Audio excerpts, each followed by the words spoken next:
नमस्कार दोस्तों, आपका हमारे YouTube चैनल विभा शर्मा 15 में स्वागत है।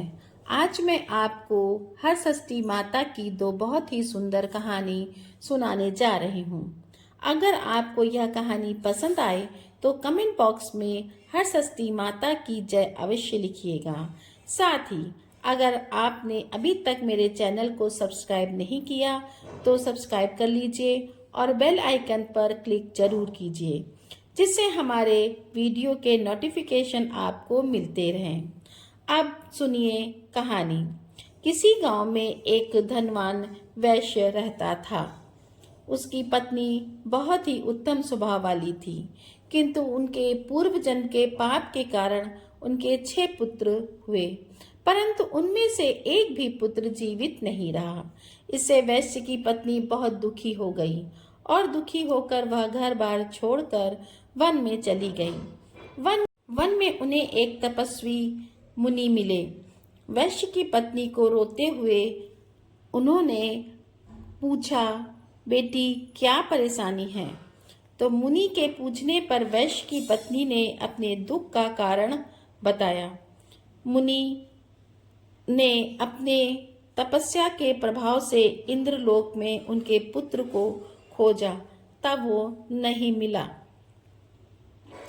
वह समाधि लगाकर ब्रह्मलोक गए। वहां वह बालक दिखाई दिया। तो मुनि ने कहा, हे बालक, तुम्हारी माता मृत्युलोक में तुम्हारे लिए तड़प रही हैं, इसलिए तुम मेरे साथ चलो। यह सुनकर वह बालक बोला, हे मुनिराज, मैं कई बार गया और वापस आया। गर्भ के कष्ट को अब मैं नहीं सहना चाहता हूँ, इसलिए मैं अब नहीं जाऊंगा।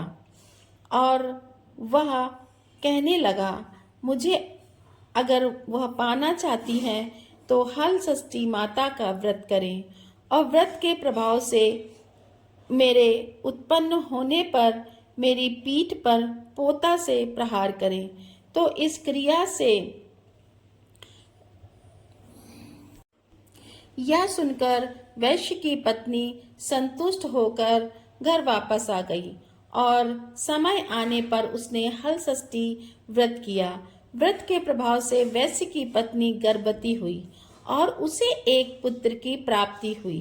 पुत्र रत्न उत्पन्न होने पर उसने पूजा के अंत में बालक के पीठ पर पोता मारा, जिसके प्रभाव से उसकी आयु में वृद्धि हो गई। अब उसे वैश्य की पत्नी ने सदैव ही हरषष्ठी का व्रत करने का संकल्प लिया और वह खुशी खुशी हरषष्ठी का व्रत करने लगी और अपने पुत्र और पति के साथ सुखपूर्वक जीवन व्यतीत करने लगी। प्राचीन काल में दूसरी कहानी।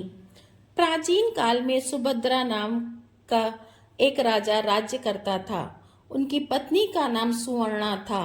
उसके हस्ती नाम का एक प्रतापी पुत्र था, जिसने अपने नाम से हस्तिनापुर बसाई थी।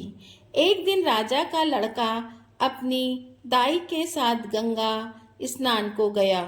वहां उसे एक मगर ने निगल लिया। यह सुनकर सुवर्णा अत्यंत दुखी हुई। उसने क्रोध में दाई के पुत्र को भाड़ की धधकती अग्नि में डलवा दिया। धरती पुत्र शोक में निर्जन वन में जाकर एक शिव मंदिर में जाकर शिव, पार्वती तथा गणेश जी की उपासना करने लगी। वह प्रतिदिन महुआ खाकर समय बिताती थी। व्रत के प्रभाव से भाद्रपद कृष्ण पक्ष के दिन उसका लड़का अग्नि से निकल आया। राजा रानी बाहर से लड़के को जीवित निकलते देखकर आश्चर्य करते हुए पंडितों से उसकी जीवित निकलने का कारण पूछने लगे। तभी इस रहस्य को बताने के लिए शिव जी की आज्ञा से दुर्वासा ऋषि वहां आए। राजा रानी ने उनका स्वागत किया और लड़के के जीवित निकलने का रहस्य पूछा। तो दुर्वासा ऋषि बोले, हे राजन, इस धरती ने वन में नियम पूर्वक श्रद्धा से भगवान शिव एवं पार्वती और भगवान गणेश तथा स्वामी कार्तिकेय का पूजन किया है, जिसके प्रभाव से ही इसका लड़का जीवित हो गया था। आप भी यह व्रत किया करें। राजा रानी दुर्वासा ऋषि को विदा करके धरती पुत्र के पास गए। उन्हें वहां उस पर बैठे पलाश के नीचे शिव जी का पूजन करते देखा तो उसे अपनी माँ धरती से मिला दिया। धरती ने राजा को बताया कि आपसे भयभीत होकर दिन में मैं वन में आ गई थी।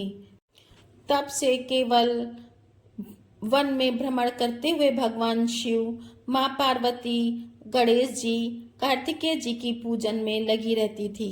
एक दिन रात्रि में शिव जी ने स्वप्न में कहा कि तुम्हारा लड़का जीवित है, क्योंकि तुमने श्रद्धा सहित व्रत और पूजन किया है। तुम्हारी रानी भी इस व्रत को करे तो उसका लड़का भी मिल जाएगा तथा उसके और भी लड़के होंगे। ये सुनकर राजा रानी ने श्रद्धा भक्ति सहित इस व्रत, जिसके प्रभाव से राजा का लड़का भी जीवित निकल आया। फिर व्रत के प्रभाव से राजा के और भी पुत्र हुए और उसके राज्य में सुख शांति हो गई। उसके राज्य में अनावृष्टि जैसी महामारी सदा के लिए समाप्त हो गई। आपको यह वीडियो कैसा लगा, पसंद आया हो तो कमेंट बॉक्स में कमेंट करके ज़रूर बताइए। तो दोस्तों, उम्मीद करते हैं कि आपको यह वीडियो पसंद आया है, तो वीडियो को लाइक करें, सब्सक्राइब करें और शेयर करें। जय हल षष्ठी माता की जय हो।